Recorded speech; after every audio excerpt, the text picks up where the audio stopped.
Bakristo dusangiye ukwemera muri Kiliziya Gatolika turabasuhuje.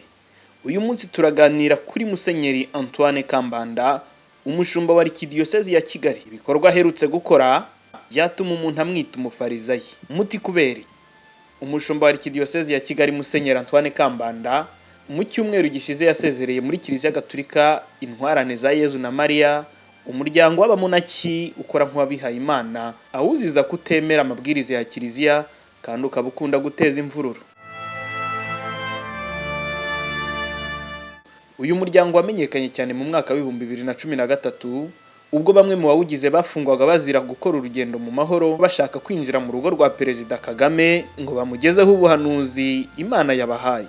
Ubu buhanuzi bushobora kuba bwarateye ubwoba uyu muperezida kuko yaje no kubuvugaho mu ruhame avuga ko Imana nishaka kugira ikimubwira itazakenera gutuma abahanuzi ahubwo ko izabimwibwirira. Reka noneho turebe ku birego Musenyeri Kambanda ashinjira itsinda cyangwa uyu muryango, akavuga ko ari byo byatumye aryirukana muri Kiliziya Gatolika. Mu itangazo Musenyeri Antoine Kambanda yasohoye kuwa gatandatu yagize ati: dutangaje ku mugaragaro ko iryo tsinda ritemewe muri Kiliziya Gatolika. Duhamagariye abarigize n'abateganya kuryinjiramo gukurikiza amabwiriza ya Kiliziya n'ay'igihugu cyacu bakareka umwambaro w'abihaye Imana. Uyu Arikiepiskopi avuga ko intwarane zashinze umuryango ikabuga ukora nk'uwabihaye Imana, abawugize bakanadodesha imyenda ibaranga isa n'iy'ababikira basanzwe bo mu muryango w'Abakarumelita b'Inyamirambo. Intwarane kandi ngo zanahinduye izina maze abazigize biyita umuryango w'abamonaki ugamije gusana umutima mutagatifu wa Yezu na Mariya, cyangwa mu Cyongereza Monastic Sisters and Brothers of Reparation and Consolation of the Sacred Heart of Jesus and Mary. Kiliziya y'u Rwanda ngo yakunze kugirana nabo ibiganiro ibasaba kubahiriza amabwiriza agenga imiryango y'abihaye Imana ikivuka, ariko ngo bo banga kuva ku izina. Ibintu Musenyeri Antoine Kambanda ashinja uyu muryango kandi bigaragaramo inyungu za politike. Hari aho usanga asa nk'uwiyererutse asaba imbabazi leta y'u Rwanda ngo itazagira ngo hari aho ahuriye n'intwarane. Uyu musenyeri asa n'ubwira leta ko intwarane za Yezu na Mariya zaba zikorana n'abarwanya leta y'u Rwanda ngo kuko kugeza ubu ntawe uzi aho bakomora amafaranga yo kubatunga. Iyo agize ati: barakubwira bati twebwe Imana niyo ibidukorera byose. Urumva rero nabyo biri mu bidutera impungenge kuko umunsi umwe twazasanga wenda nabo bakorana cyangwa babatunga bafite indi ntego. Dore rero impamvu nyakuri zatumye Kiliziya Gatolika y'u Rwanda ibinyujije kuri Musenyeri Kambanda yitandukanye n'intwarane. Nk'uko muza kubibona ni impamvu za politike. Kiliziya y'u Rwanda ifite amateka maremare yo gukorera mu kwaha k'ubutegetsi buyoboye igihugu kuva yashingwa kugeza ubu.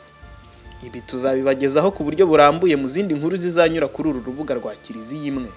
Mu myaka 25 ishize ubutegetsi buriho mu Rwanda burenganya abaturage kandi bakicwa, ariko Kiliziya ntigikoma ngo igire ikivuga.